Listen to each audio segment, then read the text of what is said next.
Assalamualaikum warahmatullahi wabarakatuh. Selamat pagi anak-anak. Salam takjub, takwa, kreatif, hijau, berprestasi. Baiklah anak-anak, apa kabarnya kalian hari ini? Semoga selalu dalam keadaan sehat walafiat ya. Anak-anak, sebelum memulai pembelajaran pada pagi hari ini, alangkah lebih baiknya kita berdoa terlebih dahulu. Menurut agama dan kepercayaan masing-masing, berdoa dipersilahkan.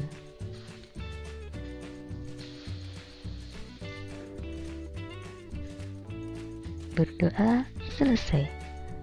Anak-anak, kita masih belajar tentang tema 1, indahnya kebersamaan, subtema 3, bersyukur atas keberagaman, pembelajaran 3. Tujuan dari pembelajaran hari ini yaitu siswa dapat menyebutkan jenis-jenis bunyi pantul. Selanjutnya siswa dapat menjelaskan tentang jenis-jenis bunyi pantul. Yang ketiga, siswa dapat membuat peta pikiran berisi gagasan pokok dan gagasan pendukung. Dan yang keempat, siswa dapat menceritakan kembali berdasarkan peta pikiran yang telah dibuatnya. Masih ingatkah kalian tentang pemantulan dan penyerapan bunyi? Oke, baiklah, mari kita ingat-ingat kembali tentang pemantulan dan penyerapan bunyi. Pemantulan yaitu bunyi yang dapat dipantulkan jika mengenai benda keras. Contoh benda-benda yang dapat memantulkan bunyi yaitu ada kaca, dinding, dan logam. Selanjutnya, penyerapan yaitu bunyi yang dapat diserap jika mengenai benda lunak. Contoh benda-benda yang dapat menyerap bunyi yaitu ada karpet, karet, busa, dan kertas. Baiklah, kita tadi sudah belajar tentang pemantulan dan penyerapan bunyi. Kita akan belajar lagi tentang pemantulan bunyi berdasarkan jenisnya. Pemantulan bunyi berdasarkan jenisnya dibedakan menjadi 3. Yang pertama, ada bunyi pantul yang memperkuat bunyi asli, yaitu bunyi pantul yang dapat memperkuat bunyi aslinya. Biasanya terjadi pada keadaan antara sumber bunyi dan dinding pantul jaraknya tidak begitu jauh, yaitu kurang dari 10 meter. Yang kedua, ada gaung ya. Gaung yaitu bunyi pantul yang terdengar bersamaan dengan bunyi asli, sehingga bunyi pantulnya terdengar tidak begitu jelas ya. Jadi bunyi pantulnya tidak terdengar begitu jelas atau tidak sejelas dengan bunyi aslinya. Biasanya bunyi gaung terjadi pada jarak antara 10 sampai 20 meter. Contoh bunyi gaung itu bisa terjadi pada gedung bioskop, gedung pertemuan, atau gedung konser. Oleh karena itu, di tempat-tempat semacam itu harus dipasangi peredam suara. Di sekolah kita contohnya adalah ruang musik ya. Di ruang musik, dinding-dindingnya dilapisi oleh karpet. Tujuannya yaitu untuk menyerap suara-suara agar tidak menggaung ya, agar terdengar lebih jelas ketika kita dalam ruangan tersebut. Selanjutnya ada gema. Ya, pemantulan bunyi berdasarkan jenisnya yang ketiga yaitu gema. Gema adalah bunyi pantul yang terdengar setelah bunyi asli. Gema terdengar jelas seperti bunyi aslinya. Biasanya terjadi pada jarak lebih dari 20 meter. Contohnya, gema bisa terjadi pada ketika kita berada di lereng atau di depan gua.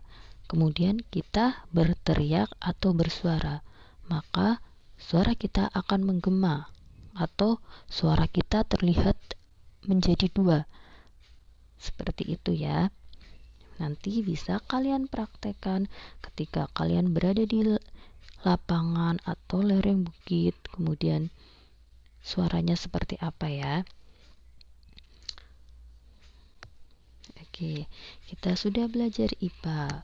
Kemudian kalian masih ingatkah tentang membuat gagasan pokok dan gagasan pendukung? Tentu saja masih ya, karena kita selalu berlatih untuk membuat gagasan pokok dan gagasan pendukung. Kali ini kita akan membuat gagasan pokok dan gagasan pendukung dengan peta pikiran seperti pada tampilan layar ini ya. Kita akan membuat peta pikiran mengenai gagasan pokok dan gagasan pendukung pada setiap paragraf. Baiklah, dengarkan teks bacaan yang Ibu bacakan. Simak baik-baik, kemudian kalian bisa tulis gagasan pokok dan gagasan pendukungnya. Dengarkan baik-baik. Kenapa suara manusia terdengar berbeda-beda? Paragraf 1. Setiap orang mempunyai suara yang berbeda-beda. Ada yang bernada tinggi, rendah, lembut, atau serak. Hal ini karena suara dihasilkan dari udara yang dipompa paru-paru dan melewati pita suara hingga membuat pita suara bergetar. Nah, getaran pita suara inilah yang menghasilkan bunyi dan kemudian terbentuklah suara dari mulut kita. Paragraf 2. Perbedaan suara yang dimiliki setiap orang ini disebabkan oleh perbedaan pita suara. Bentuk, ukuran tebal atau tipis pita suara inilah yang membedakan suara seseorang bisa terdengar tinggi, rendah, lembut, atau serak. Pita suara merupakan sebuah lapisan tipis yang terletak di kotak suara atau laring kita.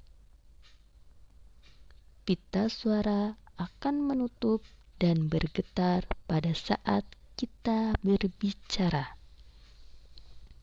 Ya, itu tadi teks bacaan kenapa suara manusia terdengar berbeda-beda. Silahkan anak-anak cari gagasan pokok dan gagasan pendukungnya, kemudian dibuat peta pikiran seperti pada contoh layar ini ya.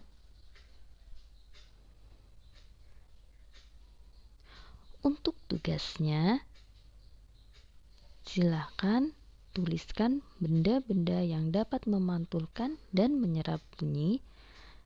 Kemudian yang kedua, buatlah tabel perbedaan gaung dan gema dengan isian tabel yaitu jenis bunyi pantul, letak sumber bunyi, dan waktu terdengar bunyi pantul.